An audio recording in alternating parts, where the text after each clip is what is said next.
প্রথমে এই কাবাকে তৈরি করলো ফেরেশতারা, তারপর তৈরি করলো সাইয়েদনা আদম, ওনার হাত লাগলো। সাইয়েদনা নূহ আলাইহিস সালামের সময় এমন প্লাবন হলো, বন্যা, ফ্লাড, ড্রাস্টিক্যালি ফ্লাড, সব ভেঙে চুরে শেষ, কাবাও শেষ।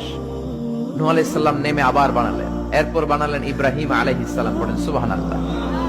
আল্লাহ একটা ফ্রেম দিলেন, ইব্রাহিম এতটুকু উঁচু করবা আমার ঘরটাতে, এতটুকু প্রশস্ত করবা, এতটুকু লম্বা করবা। কিন্তু উনি তো এত লম্বা না, এত লম্বা করবে কেমনে? নাগাল পায় না।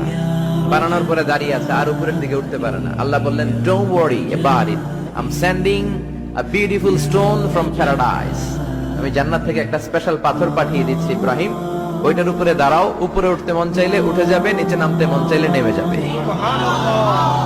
মাকামে ইব্রাহিম, জান্নাত থেকে আসা ওই পাথর কাবা ঘরের পাশে আজও আছে না নাই?